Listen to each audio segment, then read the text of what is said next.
Se não for, fudeu. Vamos lá. Bora! Tudo bem, meus queridos? Tudo bem, minhas queridas? Estamos aqui em mais um tiro de canto, especialmente nesta quinta-feira por questões de agenda, por questões de outros compromissos e por questão de saúde. O nosso amigo Henrique ainda não está 100%. Estamos fazendo gravado. Ficamos tristes porque não teremos o chat que tanto abrilhanta nosso programa, mas animados para falar sobre Série A3. Tivemos o primeiro jogo da final e sobre Série A4, que vai começar as semifinais. Vamos descobrir quem jogará a Série A3 em 2026. Lô, tudo bem? Vou falar boa noite porque o programa irá ao ar à noite, mas a gente está gravando de tarde. Boa noite, Nicolinha. Boa noite a todos que nos acompanham. É sempre um prazer enorme estar aqui. Como o Nicola bem disse, excepcionalmente essa edição gravada por motivos de agenda e saúde do Henrico, que está se recuperando da sua enfermidade. Enfim, temos algumas coisinhas para falar. Temos a 3, temos também a 4. A 4 que, mais do que nunca, a história de mata-mata é outro campeonato fez valer nessa 4, né? Bastante coisa aqui para a gente conversar sobre jogos que tivemos, sobre jogos que teremos. E aproveitando que segunda-feira a gente não falou dia 3, por conta do programa de melhores da Série A2, parabenizar Atlético Monte Azul e Sertãozinho pelo acesso. Monte Azul era mais time que o Rio Branco, na minha opinião, e se classificou. Foi um confronto polêmico por erros de arbitragem, sobretudo no jogo da ida, mas também teve erro no jogo da volta. Acho que o Rio Branco tem total direito de ficar revoltado com o que aconteceu em relação à arbitragem, mas o Monte Azul, na soma dos confrontos, de fato foi mais time e conquistou acesso. Agora, o confronto entre Sertãozinho e Marília ficou um gostinho de decepção para o Marília por conta do cenário da partida. O jogo de ida, o Sertãozinho dominou, de fato, mereceu fazer o 2-0, com certeza. Mas o jogo da volta foi muito condicionado à expulsão do Fumaça com, acho que foi 14, 15 minutos de jogo, foi uma expulsão extremamente rápida. Ainda assim, o Marília, no primeiro tempo, ele conseguiu ter muito volume de jogo, pressionar o adversário, ter as principais chances, tanto é que abriu o placar. Aí no segundo tempo, jogando tanto tempo com a menos, teve mais dificuldades. O Sertãozinho, muito afobado no primeiro tempo, no segundo tempo, depois, né, de ter, acredito que tenham tomado uma bronca no vestiário do Marcelo Marelli. O Sertãozinho voltou bem, acalmou o jogo, tocou mais a bola, administrou muito melhor o resultado. Poderia ter feito um gol sim, teve oportunidades. E faltou até um pouco de, talvez, ambição de fazer o gol, mas a gente entende porque 1-0 já classificava o time para a final e consequente acesso. Mas ficou um gostinho amargo do que o Marília poderia ter feito se não tivesse tido uma expulsão com poucos minutos de jogo. Eu repito aqui, se a gente for pegar o panorama inteiro da Série A2, de fato, os 3 melhores times, na minha opinião, foram os mais consistentes, digamos assim. O Atlético Monte Azul, Marília e Sertãozinho. O Atlético Monte Azul conseguiu acesso, o Sertãozinho também, mas o Marília é um time que tinha condições também de conquistar esse acesso e fazer uma remontada contra o Sertãozinho, digamos assim. Não conseguiu, mais um ano do Marília na 3. E agora o Sertãozinho de volta à Série A2, né? O Sertãozinho, a cobertura de escanteio começou com o Sertãozinho na Série A2 e agora ela retornará a ter o Sertãozinho na Série A2. Exatamente, Sertãozinho merecido, e a gente já tinha avisado desde o começo do ano que esse Sertãozinho era um time que precisava ficar de olho. Como a gente já falou, a gente elogia muito o trabalho de Marcelo Marelli. Para mim é um dos técnicos, e pelo eu sei também, um dos técnicos mais promissores que a gente tem no futebol paulista atualmente. É um que o Lô também concorda, porque a gente já teve essa mesma conversa. Eu vejo daqui 5 anos estando em... Principalmente se tiver umas escolhas de carreira corretas, estando num time bom, num time de Série B, num time de Série A, porque ele tem muito talento e é um técnico com alto potencial gigantesco. E não é loucura pensar isso, né? Porque o Carpini ele jogou uma Copa Paulista pelo Água Santa em 2022, acho que foi 2022, né? Isso. E depois de um tempo conseguiu bons trabalhos, fez um bom trabalho na 1, fez um bom trabalho no Juventude, foi parar no São Paulo. O São Paulo ele não foi bem, mas se consolidou como treinador de Série A de Campeonato Brasileiro, Série A ou Série B. Tá aí há um tempo no Vitória e conseguiu uma baita campanha no passado. Então, assim, uma loucura pensar em um treinador sair de uma Série A3 e ir para uma elite de futebol nacional, uma Série B de campeonato nacional. Não é uma loucura. Então, acho que o Marcelo Marelli é um cara que realmente tem condições. Uma das coisas que eu acho que é mais interessante é que é um treinador que não depende só de uma ideia de jogo, né? A maioria do tempo que ele esteve no Taquaritinga foi um time que em quase todos os jogos, sobretudo nos jogos em casa, encurralava demais os adversários, né? E nessa Série A3 com o Sertãozinho ele mostrou algumas caras desse time e do estilo de jogo que ele consegue implementar nas equipes. Nos jogos em casa do mata-mata, muito bem, de fato, bons jogos contra o próprio Monte Azul nesse jogo da ida, contra o Marília no jogo da ida, fez bons resultados, teve volume de jogo, criou chances de gol, e aí, ao mesmo tempo que consegue isso, no jogo da volta, ele tem capacidade, como foi contra o Marília, de fazer uma postura um pouco mais retraída. Teve alguns jogos também durante a primeira fase que o time jogou de uma postura mais retraída e buscou contra-atacar. Então, assim, é um treinador com alternativas. Eu acho que o que faz o Marcelo Marelli ser tão elogiado aqui no Escanteio é essa questão dele ser um treinador com alternativas, com esquema táticos, com desenvoltura para várias ideias de jogo e não depender apenas de uma. Então, acho que é isso que faz um treinador ter condições de chegar numa elite de campeonato nacional. E aí eu cito, por exemplo, o próprio Carpini. O Carpini no São Paulo ele teria que ter um estilo de jogo mais ofensivo, né? Jogar propondo, pelo time, pela camisa, pelo investimento. No Vitória, pelo contrário, né? Muitas vezes, nesses times de menor investimento na Série A, você tem que ter uma postura mais retraída e ser fatal no contra-ataque, ou nas oportunidades que tiver, seja no contra-ataque ou com a bola no pé. Então, eu acho que essas alternativas que o Marcelo Marelli tem fazem dele um treinador muito promissor. E também ajudaram o Sertãozinho a chegar no tão sonhado acesso. Lembrando que o Marcelo Marelli tem apenas 43 anos de idade, assim, é bem novo para um técnico de futebol. E vamos ver, assim, se o Sertãozinho não jogar a Copa Paulista, eu manteria, obviamente, o Marcelo Marelli para a Série A2, mas eu estudaria, se eu fosse o Sertãozinho, estudaria um empréstimo de técnico. O Marelli, quem sabe treinar um time de Copa Paulista, quem sabe treinar um time de Série D, Série C, talvez seja ou até mesmo uma segunda. É que agora a maioria já está em preparação, né? Fica difícil. Mas quem sabe assumir algum time como em tese tapa-buraco, uma segunda divisão de Mineiro, uma segunda divisão do Paranaense, do Rio Grande do Sul, não sei. Eu espero que o Sertãozinho jogue a Copa Paulista, porque é importante, né? Normalmente os times que conseguem o acesso da 3-2, eles costumam jogar a Copa Paulista porque ajuda na manutenção de certos jogadores. Eu acho que esse time do Sertãozinho tem muitos jogadores que são utilizáveis na Série 2 do Campeonato Paulista.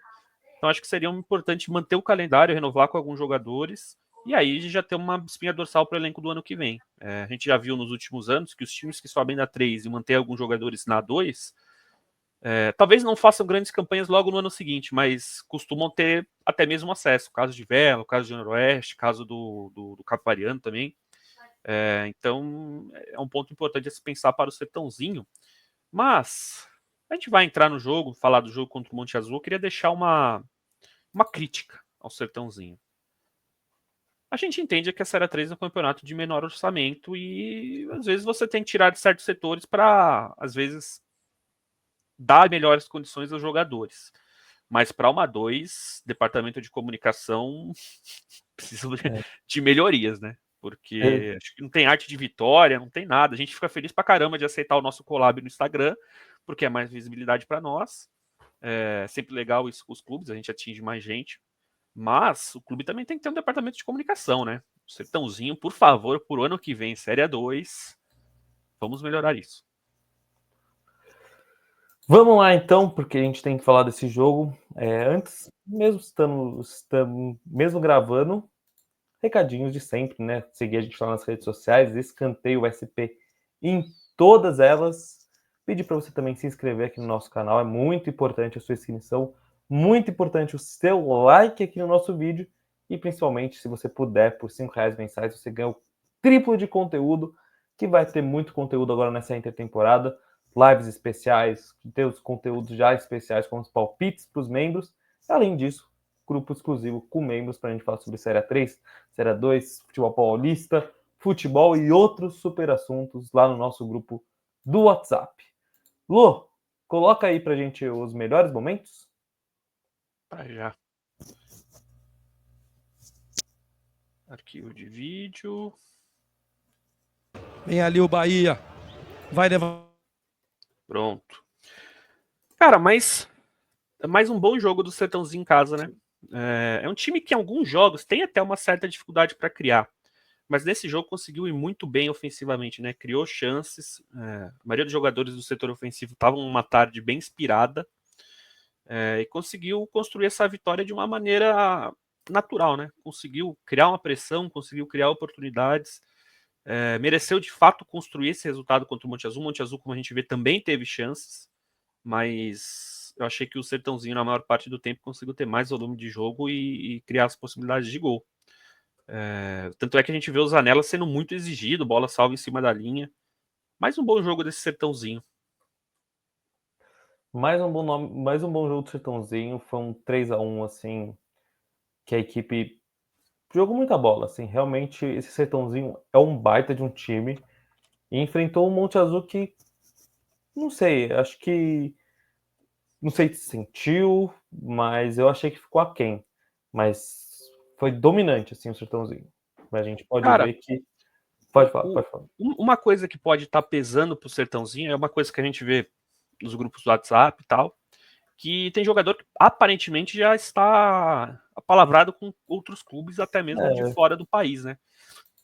A gente entende a intenção de mantê-los para a final da Série 3 em busca de um título que é importante, mas até que ponto eles estão, não diria focados, mas assim, entregues o suficiente para participar da partida, sabe? Acho que isso aí não é que o cara vai se doar menos, mas é que o cara, no inconsciente dele, ele fala: será que eu vou dar um máximo, correr o risco de se machucar? Vou entrar numa dividida? Vou fazer isso, fazer aquilo, correndo o risco de talvez perder a oportunidade em um clube de maior projeção nacional ou no exterior, o que seja.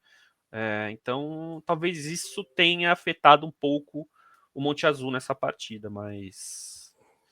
Jogo interessante, cara. Acho que falando um pouquinho do panorama geral do jogo, foi um jogo muito bom, jogo Cara, animado, muito golaço. mais animado. Golaço, cara. E não é o primeiro chute que o Pingo acerta nesse estilo, viu? Já acertou alguns durante a competição e fez gol, inclusive. Contra o Quinjaú ele fez 2 na mesma partida, inclusive. Esse é um cara que, assim, eu ficaria surpreso se ele ficar no Monte Azul pra Série D. Porque, pra mim, o Pingo, sendo bem sincero, ele não deve absolutamente nada aos melhores volantes da Série A2. Sim. Ele é muito bom de bola, muito bom de bola. Então, assim, a gente sabe que o Monte Azul tem uma certa conexão com o Maringá, por exemplo, né? Não acho loucura o Pingo parar no Maringá ou ir até mesmo para o exterior. O Pingo parece um jogador com uma certa experiência pelo que ele desempenha em campo, mas ele é um jogador jovem. O Pingo tem o quê? Uns 24 anos? Vou até pesquisar. 23. 23, caramba. Ele é muito jovem, muito bom de bola. Ele tem idade para jogar, poderia jogar até uma Série 4 se ele quisesse. Óbvio que, enfim, não faz sentido para ele. Mas teria idade. Ótimo jogador, ótimo jogador. Esse Monte Azul tem alguns jogadores extra Série 3, digamos assim, né? Gui Salles, o próprio Pingo, o Cirilo, que é um cara que nem vai jogar o segundo jogo da final. Ele foi expulso contra o Rio Branco. Acho que foi expulso contra o Rio Branco, né? Ele que puxa a confusão, faz gol do acesso à confusão e tal. E aí ele tem contrato com outro clube que eu esqueci qual é, mas aqui do Sul. Ele já apareceu a rescisão dele no bid da CBF e não joga mais pelo Monte Azul, provavelmente. Cirilo foi pro Paranavaí. Paranavaí, é verdade. Paranavaí é o time do Gustavo Lima? É o time do Gustavo Lima. Vai ganhar bem. Eu sei que o Paranavaí, ó. Vai ganhar A graninha que ganha lá, eu sei que é boa. Não, cara, ó. Só de olhar assim por baixo. Zanella. Bem. O Cesani eu acho que fica pra Série D. Acho que é ídolo da torcida. Mas, ó, Ele voltou Zanella. recente, né? Dos titulares. Vamos ver dos titulares que jogaram contra o Monte Azul. Zanella. Acho que não fica. Acho que não fica. Kevin. É capaz que fique. Capaz que fique. Lucas Cesani, eu acho que fica. Pedrinho. Capaz que fique. Eu acho que boa parte do time, ó. Quem eu acho que não fica? Gui Salles não fica, com certeza. Quem mais? Acho que. Cara, mais pela bola que jogou, o Pingo merecia pelo menos uma Série C do Campeonato Brasileiro. Pela bola que ele jogou. Se vai ter essa oportunidade, eu não sei, mas que ele merecia. Merecia. E o Zanella pelo que se falam nos bastidores, ele vai para fora do país, né? O que é muito bom para ele, goleiro extremamente promissor. E em relação ao Sertãozinho, eu cito particularmente em todos os programas assim, mas tem uns caras do Sertãozinho que também são diferenciados. Alan Show é um cara extra classe. O Wagner cresceu muito de produção nesse mata-mata. Quem mais? O Luiz Otávio é um jogador que eu também gosto bastante. Foi muito bem ao longo do campeonato. Tem bons jogadores também o Sertãozinho. Eu acho que o Monte Azul talvez tenha mais jogadores de um nível extra classe da Série 3 em profusão, sabe? Acho que Gui Salles, Zanella, Pingo são extra classe, mas assim, o conjunto do Sertãozinho é fortíssimo. E a gente falou, né? O Sertãozinho tem um técnico que para a divisão, para mim, é extra classe, né? Que é o Marcelo Marelli. E ele, retomando, quando a gente viu que o Sertãozinho anunciou o Marelli, eu já fiquei um pouco mais animado do Sertãozinho não ter aquelas campanhas sofríveis nas últimas temporadas. Já falei, uma coisa interessante vai ter. Não pode não subir, mas vai ser um time interessante de assistir. Foi um time interessantíssimo de assistir por toda a 3 e subiu. E final, assim, a gente sabe que é legal sempre ganhar um título, mas se for pegar para os dois times, quem tem mais pressão de título é o Sertãozinho. O Monte Azul acabou de ganhar uma Copa Paulista, como a gente falou, vários jogadores estão apalavrados com outros times, então eu acho que existia uma pressão maior para o Sertãozinho performar. E o gol no minuto final, para mim, matou essa final. Aquele golzinho que fez o 3-1, acho que dificulta muito a vida do Monte Azul. Claro que 90 minutos no inferno de Monte Azul Paulista são muito tempo. Realmente. É muito tempo, mas eu não consigo achar que... Eu acho que é virada, eu acho que vai ser mais difícil. E sabe uma coisa que é muito legal de citar? Como o Marcelo Marelli ele conseguiu reinventar esse time com muitos desfalques. O Sertãozinho ele jogou praticamente sem volante esse jogo. Sim. Porque o Luiz Otávio, aparentemente, ele machucou contra no acesso contra o Marília. Ele sai no final e não joga esse jogo, não estava suspenso. E o Dubilde, que era o segundo volante, ele tomou o terceiro amarelo no mata-mata. Então ele ficou suspenso essa partida. Mesmo assim, o Marcelo Marelli conseguiu achar alternativas ali que fizeram o setor funcionar. Então, mais um ponto positivo dele, né? Com certeza. Cara, e assim, você falou do Alan Shoa. O Alan Shoa até agora me surpreende ele estar na 3. Ele é zagueiro dia 2 para mais, cara. Para mais. E sabe o que mais me deixa assim. É uma coisa que eu falei até o programa passado. Eu acho que cada vez mais a gente vê que de fato existe um preconceito dos times, talvez consolidados dos times consolidados na 2 com contratações da Série 3. Porque assim, o Alan Shoa já vinha de um ano passado excepcional, assim, fora da curva pelo São Bernardo. O São Bernardo ele não consegue o acesso muito por conta do Alan Shoa ter ficado fora dos últimos jogos por lesão. Então, assim, e foi um zagueiro, beleza, cobrador de pênalti e tal, mas foi um zagueiro de 4, 5 gols durante o campeonato. Então, assim, é um número excepcional. Só de você ir na página do Gol e buscar artilheiros do campeonato e aparecer um zagueiro com 5 gols, você já vai olhar. E ainda é um zagueiro bom, com uma saída de jogo muito boa, com uma noção muito boa de cobertura, enfim, posicionamento, tudo, zagueiro completo. Me surpreende ninguém da 2 ter contratado, sabe? Não sei se o Sertãozinho chegou muito antes para buscar ele, e aí talvez ele seja um jogador com uma boa palavra, digamos assim, e aí ele acertou com o Sertãozinho, às vezes recebeu uma proposta melhor e fala, cara, acertei com o Sertãozinho, vou pro Sertãozinho fazer o quê? Tem jogador que a palavra é muito forte, tem outros jogadores que a gente conhece que a palavra não é das mais fortes, assim, mas, enfim, é inacreditável não ter jogado a 2, sinceramente. Era um cara que a gente falava desde o começo do campeonato e de fato desempenhou mais do que a gente esperava até. O campeonato dele, pelo Sertãozinho, é excepcional. E aí eu cito o Iago também, que é um cara que, revelado pelo Juventus, acho que ele na base ele nem era de fato titular, digamos assim, mas no profissional ele encaixou bem, tanto no Juventus da 2 do ano passado, quanto da Copa Paulista. E chegou nesse Sertãozinho, depois de uma passagem, se eu não me engano, pelo Mirassol, pelo time B do Mirassol.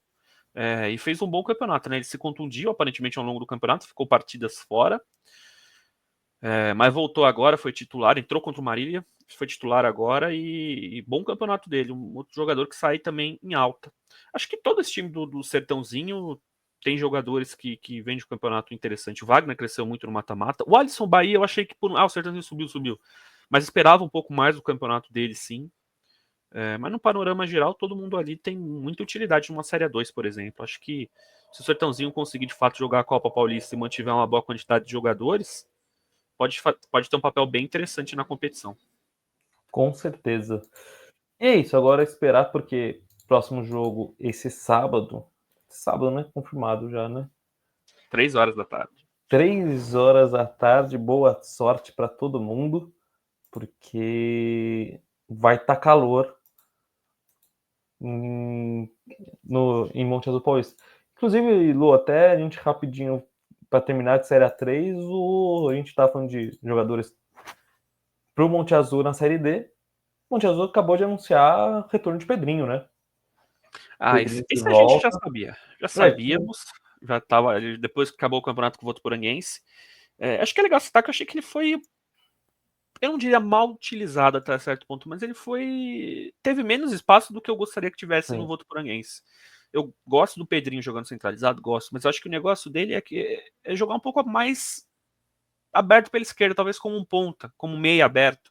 A gente vê cada vez mais os times optando por pontas de fato abertos, mas eu gosto desse ponta que é mais meia do que atacante, velocista, por exemplo.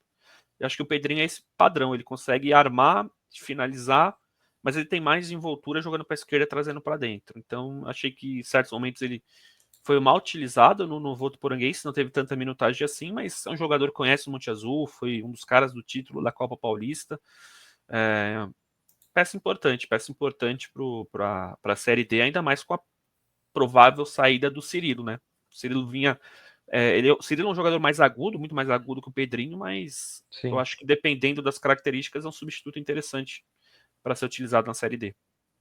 Estou curioso para ver o Pedrinho. E é isso, o Pedrinho volta para o lugar que é onde ele foi o grande destaque da carreira dele. Então, animado. Volta do Pedrinho, acho que é uma boa para o torcedor do Monte Azul. Série D, lembrando que Série D teve uma atualização de calendário, estou até pegando as informações aqui. A CBF acabou adiando o início da competição. Até deixa eu pegar a nova data agora da estreia do AMA. Deixa eu ver aqui. O AMA deve. A CBF adiou em uma semana, então a estreia do Monte Azul deve acontecer no sábado. Isso. No sábado, 19 horas. No sábado de 19 às 14. Deve acontecer no sábado às 19 horas. Horário a confirmar lá em Monte Azul Paulista contra o Itabirito. Olha, 19 horas eu posso te cravar que não vai ser. Não, é dia 19, ainda com horário definir, contra o Itabirito e Monte Azul Paulista. 19 horas. Achando. Só se eles colocarem refletor em uma semana no estádio. Seria legal pra caramba. Ou todo mundo ligar a luz do carro e iluminar com a luz do carro, assim. Dá pra ser também. Daria, né? Ia ser interessante aquelas luzes canhão lá, pegar aquela luz canhão e botar pro meio do campo, assim. Fazer igual a abertura do FIFA 2004. Começar a ver tudo escuro, vi um helicóptero com um foco de luz e seguir o Pedrinho jogando bolas. Além de Série A3, porque a gente tem essa final, temos Série A4, né? Temos as semifinais da Série A4 nesse final de semana. Na verdade, já começa amanhã, nessa sexta-feira, quando o Araçatuba e o União Barbarense se enfrentam lá em Araçatuba às 8 horas. Duas semifinais de bom nível. Eu tô bem curioso para ver se Araçatuba e União Barbarense coloca um pouco de favoritismo no União Barbarense. Agora, Nacional e Paulista de Jundiaí, para mim, pode dar qualquer coisa. Cara, antes de falar um pouquinho das quartas, porque mais do que nunca, essa ditado que a gente fala, mata-mata é outra história, aconteceu nas quartas, né? Dos times que tinham a vantagem do empate na soma dos placares, só o União Barbarense avançou, né? E sofrendo, tá? O União Barbarense ele teve dificuldades. O primeiro jogo do União foi muito bom, eu achei que foi melhor que o Colorado, mas o Colorado jogando lá em Santa Bárbara do Oeste fez uma partida muito interessante. Esse Colorado aí, a gente comentou num grupo que assim, para os times da Copa Paulista, que às vezes não tem orçamento tão alto, até aqueles que têm orçamento alto, olhar esse Colorado é interessante porque tem bons jogadores. Mas ao mesmo tempo que tem bons jogadores, tem muita gente ali que joga vários aqui de São Paulo, né? Supercopa Pioneer, Copa Busão, essas aí. Então, assim, até certo ponto tem que ver o que vale ou qual a prioridade desses jogadores. Se é você focar exclusivamente no profissional, numa Copa Paulista, ou se eles gostam de continuar jogando a várzea que paga bem aqui em São Paulo, né? Sim. Acho que em várias cidades aqui de São Paulo, do estado de São Paulo em si. Então, esse Colorado é um time para se ficar de olho nos jogadores. Mas uma boa campanha do Colorado, um campeonato em que começou com WO, mas terminou impondo dificuldades ao que para mim é o melhor time da competição, que é o União Barbarense. Então, um campeonato interessante do Colorado. Por outro lado, cara, o que a gente pode falar do Taquaritinga, né? Não é a primeira vez que o Taquaritinga faz o resultado fora, vem decidir uma classificação em casa e aí acontece o que acontece. Toma 3-0, 3 gols de escanteio, assim, tem coisas que só acontece com 15 Marília e Taquaritinga, né? Cada divisão tem o seu time amarelão, digamos assim, né? Muitas aspas. Enfim, decepção total, Taquaritinga. Eu achei que chegaria para pelo menos o jogo do acesso. E por outro lado, Araçatuba, né? Retomada boa, né? Um time que também teve contratações ao longo da competição, alguns reforços que estavam no elenco do acesso da Bezinha, então campeonato surpreendente da Araçatuba, que a gente fica feliz de ver, muito por conta da média de público que o time consegue levar jogando em casa, né? Assim, a gente não esconde o carinho que a gente tem por times que têm engajamento da cidade, engajamento com torcida, boa média de público, então Araçatuba, legal de ver o time pelo menos na semifinal. Aproveitando para falar um pouco, né? União Barbarense e Araçatuba, acho que a gente tem um favorito, claro, né? Para mim é o União Barbarense. Tem mais material humano, tá mais encaixado, mas tem a vantagem do empate na soma dos placares, né? Que isso é uma coisa que para mim faz bastante diferença. Para mim tem o favoritismo do confronto, mas é para se ficar de olho nesse Araçatuba, porque já surpreendeu o Taquaritinga, que também era um bom time, e pode surpreender o União Barbarense, que, repito, para mim é a melhor equipe da competição no momento. Sobre o outro confronto, depois do que o Nacional fez no Nicolau Laion de enfiar 3-0 no jogo de ida contra o São Caetano ficou uma situação muito complicada, né? O Nacional bem treinado pelo Tuca Guimarães, e o São Caetano no segundo jogo até teve um pouco de volume, chance e tal, mas o Nacional foi bem para tomar um gol e ainda depois fazer 1-1. Poderia até ter vencido a partida no final, o que lhe garantiria a vantagem do empate na soma dos placares para conseguir a classificação. Agora, Paulista e Joseense, o torcedor do Paulista chegou para o mata-mata muito cabisbaixo por conta da reta final do time na primeira fase, né? Não conseguiu imprimir o que imprimiu nas primeiras rodadas, a defesa que foi praticamente intransponível durante jogos durante a primeira metade da primeira fase, não vinha de boas partidas, e nesse jogo contra o Joseense, começou tomando 2-0 no jogo da ida, buscou empate 2-2, e acho que esse empate meio que renovou os ânimos do Paulista, e o Paulista conseguiu buscar a vitória lá em Taubaté. Então, assim, boa classificação do Paulista, a vitória foi suficiente para o time ter a vantagem do empate na soma dos placares, mas é muito o que você falou, Nicola. Esse confronto nacional e paulista é extremamente acirrado, duas equipes de um nível muito semelhante. Acho que o Paulista talvez tenha um pouco mais de material humano, mas o Nacional também é uma equipe muito bem treinada, tem jogadas ensaiadas, é um time interessante de se ver, acho que vai ser 2 jogos bem interessantes. O panorama geral, acho o União Barbarense favorito contra o Araçatuba, mas esse Araçatuba é surpreendente, já surpreendeu nas quartas de final. Paulista e Nacional confronto parelho. Cara, eu tô muito curioso para ver se União Barbarense e Araçatuba, é como você falou, o União Barbarense é a melhor equipe da Série A4 desde o começo da competição. Desde o começo não, mas desde que chegou o senhor Rafael Pereira, a equipe... Que homem! Cara, eu acho que essa Série A2, Série A3, Série A4 carimbam nomes muito fortes no mercado de técnicos. Série A2 com o Hélio Zenando e Alberto Félix, Série A3 com Marcelo Marelli. Tem o Quinho, mas menos. Eu acho que o Quinho faz um bom trabalho, mas tem um bom material humano. E Série A4, com certeza, Rafael Pereira. Esse é um cara Esse é outro que eu quero ver treinando um time de Copa Paulista com um pouco mais de investimento. Talvez não seja o melhor técnico montando elenco, mas é um baita técnico tirando o time do sufoco. É o típico... É um bom... Tô tentando pensar algum técnico histórico. O Joel Santana. O Joel era melhor fazendo isso do que treinando o time do projeto, pô. Exatamente. Tem treinador que realmente vai melhor quando assume o time com o campeonato rolando. Sim. Acho que o próprio Luiz Carlos Martins mostrou isso nos últimos anos, né? Subiu com o Prudente, assumindo com o time o campeonato em andamento, levou o Rio Branco à semifinal, o campeonato em andamento. Então tem alguns treinadores que têm facilidade. Eu não lembro se o. Eu acho que sim. O Rafael Pereira ele assume o União São João ano passado durante a Copa Paulista e leva o time até a semifinal quando cai para o Monte Azul. Ele assume no lugar do Campagnolo. Se não tiver enganado, foi isso. Posso estar enganado. E agora, mais uma vez, assume o time com o campeonato. Aí ele não faz um bom começo com o União São João, é demitido, aí ele vai para o União Barbarense e faz essa campanha excepcional que teve feito, assim. Então, realmente é um treinador que tem essa capacidade de assumir trabalhos em andamento e conseguir fazer o time jogar um futebol interessante. Isso é uma coisa que é de se levar em consideração mesmo. Tô bem curioso para ver o futuro do professor Rafael Pereira. E o Araçatuba é isso. O Araçatuba chega mais uma semifinal, chegou na semifinal da BZ ano passado e caiu para o Colorado Caieiras. Só que acho que chega com muito menos peso, porque naquela semifinal, pelo menos na minha visão, era muito favorito. E agora é o contrário. É o azarão.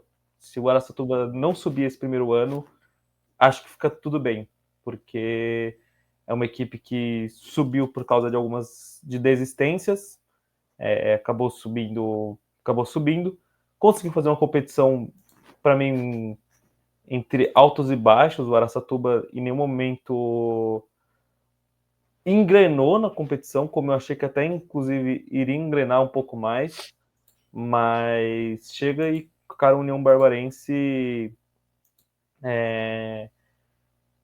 que vem muito bem.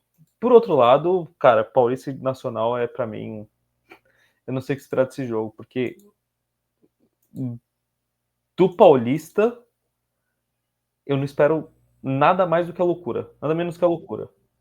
Esse jogo pode ser muito bem 1-0 ou 30-0 ou 32-32, assim, eu não espero nada do Esse Paulista. jogo é imprevisível. Eu espero um confronto maluco. É maluco, é isso que eu espero desse jogo. Tô curioso, assim. E, cara, acho que o Nacional foi uma equipe que foi evoluindo e fez umas quartas de finais imponentes. Acho que falou, precisamos responder em campo. Então, para mim, chega com um leve favoritismo para cima do Paulista. Mas é isso, acho que uma Série A4 que temos um grande favorito e os outros três brigam ali, mas acho que se o União perder, eu vou ficar muito surpreso. Acho que eu também ficaria surpreso. Lô, vamos falar rapidinho de alguns destaques do nosso mundo que estão indo para outros mercados, porque hoje, enquanto a gente gravava aqui, o Remo anunciava o Luan Martins. O Luan Martins vai jogar pelo Remo na Série B. Temos outros destaques indo para o Ituano. O Ituano fez uma limpa nos times de acesso, né? Foram Bruno Silva, Thiaguinho e Vinícius Popó do Capariano, Léo Passos e... quem que foi o outro do Ituano? Que foi pro Ituano? Do Primavera, tô vendo aqui. É verdade, tem mais alguém? Tem. É o Thiaguinho e o El Passo do Primavera, e o Cabariano foi o Thiaguinho, que é o Thiago Moraes, o Bruno Silva e o Popó. É que foram os dois Thiaguinho. É que é o Thiago Moraes. Porque de novo o Thiaguinho vai para um time que tem Thiaguinho. Exatamente. Ainda tem o Bruno Silva também. Tem o Bruno Silva, É verdade, você falou. Correto. Cara, se a gente for pegar do meio campo que jogou a Série A2 pelo Ituano, assim, todos são titulares, né? Acho que dá pra, assim, pegar e... Todo mundo que chegou ali, desses aí, menos o Léo Passo, né? O Léo Passo pra mim é banco do Popó, justamente do Popó. Mas de resto ali, todo mundo titular, eu vejo como titular. Bruno Silva titular, acho que o Thiaguinho como segundo volante tem condições, ainda mais depois da Série A2 muito abaixo que o Ian Rolim fez, então acho que todo mundo ali chega com status para jogar. Tem o Osman também que chega, ele que foi banco na maioria da campanha do 15, acho que, se eu não me engano, nem entrou para bater pênalti no jogo contra o Capivariano, deu até uma polêmica e tal. Mais um que chega, acho que o Ituano ele realmente precisava se reforçar para a Série C e mostra como foi interessante, como olhou para a Série A2, né? A Série A2 se tornou uma vitrine interessante para os times que vão disputar uma divisão nacional e que estavam na competição. A Ferroviária, por exemplo, contratou o Igor Bolt, do 15 de Piracicaba, que também fez um campeonato muito interessante. Então, a Série A2 tem cada vez mais se tornando está cada vez mais se tornando uma grande vitrine, né? Acho que tem cada vez mais o mundo do futebol, digamos assim, as pessoas que fazem o futebol, dos bastidores do futebol, têm visto a Série A2 como um celeiro de bons jogadores pelo nível apresentado ao longo desses primeiros 3 meses, né? Então, mais do que justo esses jogadores irem para times de divisão nacional, seja o Ituano, seja o Remo com o Luan Martins. Tô esquecendo, o Vitor Hugo Vitor Hugo foi pro Vila Nova, né? Vitor Hugo foi pro Vila Nova, o Carlos Eduardo foi pro Cuiabá, o Guilherme Nogueira acho que foi pro Cuiabá também. Então, legal ver esses jogadores alçando voos bem altos. Coisa que não se acontecia muito, né? Não acontecia muito 4, 5 anos atrás, né? A gente contava muito nos dedos, de fato, os caras que iam para uma Série B, uma Série C de Campeonato Brasileiro. Hoje, a maioria desses destaques, de fato, conseguem pegar times fortes, ou times de boas divisões no Campeonato Nacional. Por exemplo, outro jogador que foi... E olha que foi... Então fez uma boa 2, mas para mim, pelo potencial, podia ter feito mais. Caio Christian para o Guarani, inclusive, bela camisa do Guarani para 2020, para essa Série C. Capa? Capa. A Capa é uma boa fornecedora. Parecida com aquelas da década de 90 do Guarani, do Amoroso, toda com estilozinha de anos 90, assim, que eu gosto bastante do estilo. Mas um grupão assim, e olha, mais jogadores saindo, por exemplo, o Vitor Hugo ainda não foi anunciado pelo Vila Nova, mas o Guilherme já foi anunciado lá no Cuiabá. Eu tô muito curioso para ver o Guilherme no Cuiabá, porque é um time que o atual goleiro é um ex-goleiro do nosso mundo, que é o Pazinato, e assim, não duvido o Guilherme roubar a vaga. Eu gosto do Pazinato, mas eu acho que é um bom espaço para ele ter uma chance de Série B. Com certeza. E tem uma questão interessante, e eu cito aqui um exemplo. Lembra do João Lucas, que jogou no Juventus? Uhum. E depois no Marília? No Juventus, o pensamento dele tinha delay. Ele tinha sempre que parar a bola, pensar, e botava o corpinho de lado para dar um lançamento. Ele passou 6 meses praticamente só treinando no Botafogo, não teve tantas oportunidades no time e tal. Ele jogou mais a Copa Paulista quando o Botafogo participou do que de fato a Série C, acho que era na época a Série C do Campeonato Brasileiro. Série C. Só que nesse tempo que ele ficou treinando com os jogadores de Série C, ele voltou e assinou com o Marília depois.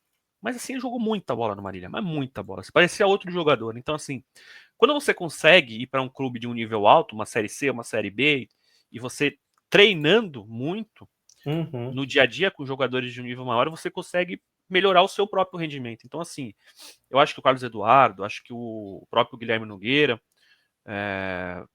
o Vitor Hugo no Vila Nova, acho que são jogadores que tendem até evoluir, mesmo que não joguem nessas equipes. Concordo totalmente. Acho que tem tudo para evoluir. E aí, você está num mercado onde você vai ser mais visto, onde mesmo você treinando, você estará lá e ter uma experiência de Série B, né? Assim, ter uma experiência de Série B para goleiros novos. Deixa eu ver quantos anos tem o Guilherme, por exemplo. Porque para mim, os dois não. Tem 25 e o Vitor Hugo acho que é até mais novo, né? Acho que o Vitor Hugo tem 23. Pô, pega esses dois. O Vitor Hugo tem 24, um ano mais novo. Pega esses dois, vão ter oportunidades gigantescas para crescer, assim, é isso. Eles estão na posição que é muito novo, 25 anos de idade. Para o goleiro, 25. É que a gente viu o Zanella com 20, o Zanella é o fora da curva, porque com 20 anos, quase nenhum goleiro é titular em times, assim, então... Nenhum goleiro tem a oportunidade de tentar ser titular, assim. Exato. Muito difícil, porque normalmente os goleiros, os treinadores, os clubes, todos eles querem os goleiros mais experientes. É uma posição que, assim, você errou, ferrou. Então, confia em alguém que tem mais experiência do que alguém que é até certo ponto novato. Então é legal demais ver tantos goleiros jovens fazendo bons campeonatos. Queria te citar uma coisa, eu fui pesquisar aqui, confesso que me surpreendi. Eu falei, cara, o Matheus Pazinato já deve estar com seus 36, 37 anos, né?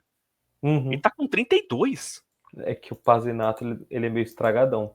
O Pazinato é muito jovem. Eu já ia falar que o Pazinato, ele por algum motivo seguiu a gente, os Escanteio, né? Ele nunca esteve nem próximo da nossa cobertura, mas ele seguiu a gente. E anos de 15, um goleiro identificado com o clube e tal, eu falei, cara, sim, acho que tá na hora, sim, na idade dele. Achei que fosse mais velho, seus 36, 37, ano que vem, voltar pra ser feliz no 15ão. Que ele curte um monte de post nosso do 15. Sempre que tem a 15 lá, ele tá curtindo. Então, assim, me surpreendi dele ter 32. Não adianta nem tentar pra uma Série A2 do ano que vem, pra ser titular lá no Cuiabá, não adianta nem tentar. Mas pro futuro, daqui, sei lá, uns 4, 5 anos, é um goleiro que, pela carreira que construiu, poderia voltar pro 15. Com certeza, Pazinato é um cara que já tem mercado já garantido na Série B. Para qualquer time de Série B, contrata o Pazinato. Lô, mais alguma coisa pra gente comentar?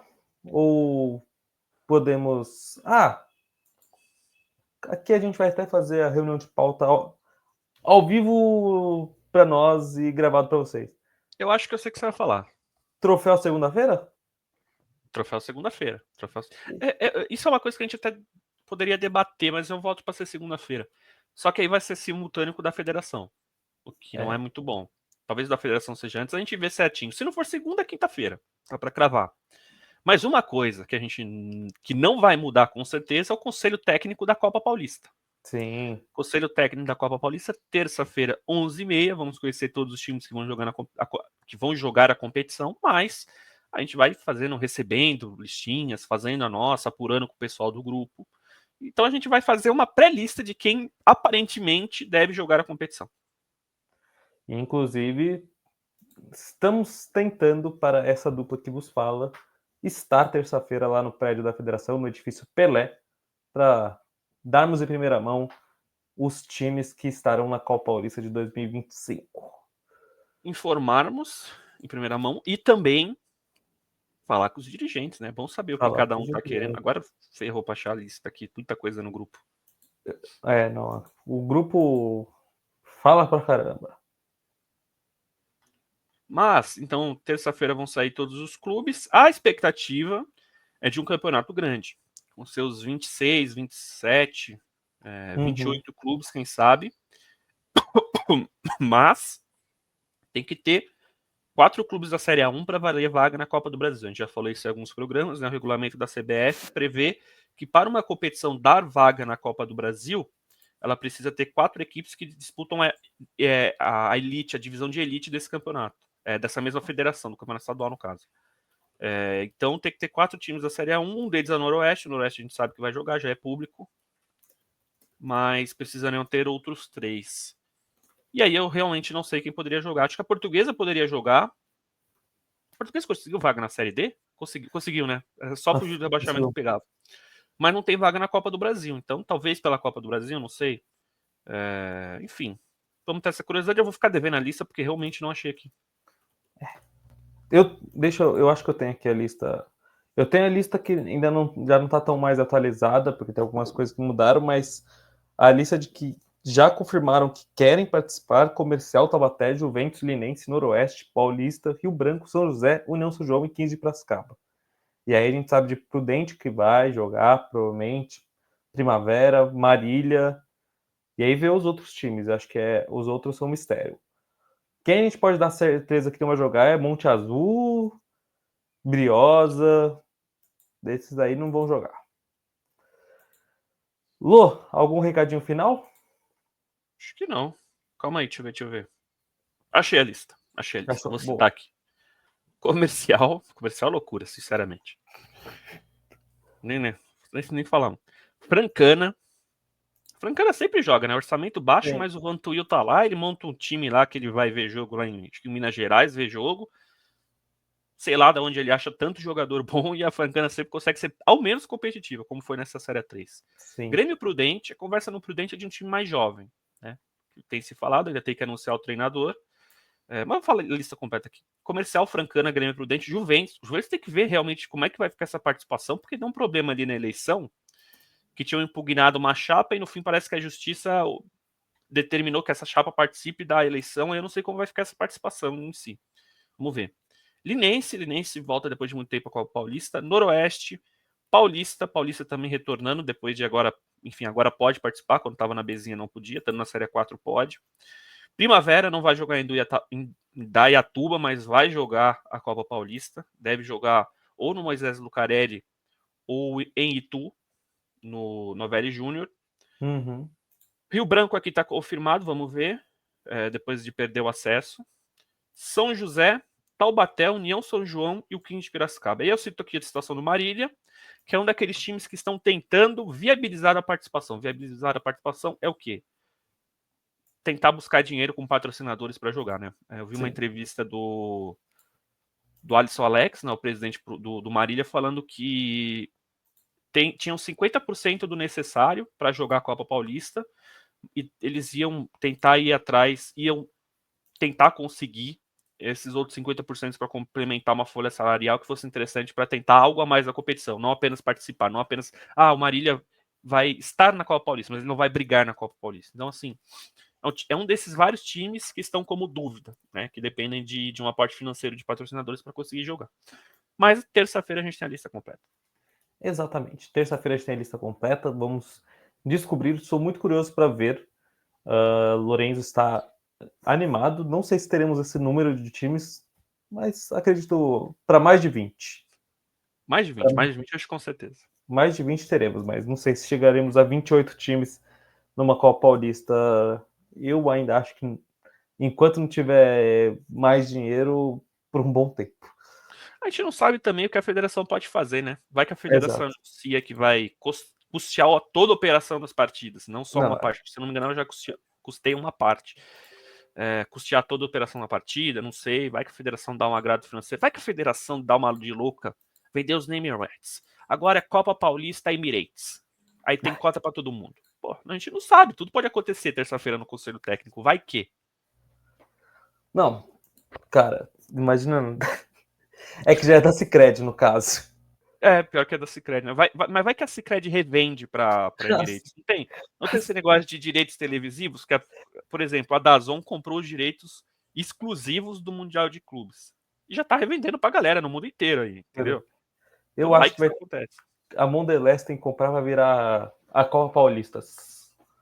Copa Paulista é isso. Você tava pensando numa piadinha, eu também pensei, mas não veio nada. Não veio nada. Mas é isso, Lô. O programa hoje, como a gente falou, um pouco mais curto também, um pouco mais enxutinho, porque a gente não tem a participação incrível dos nossos comentários do chat, mas um programa que a gente não queria deixar de vocês terem o tiro de canto de quinta-feira para vocês acompanharem. Gravado, mas tá entregue. Lô, recadinho final.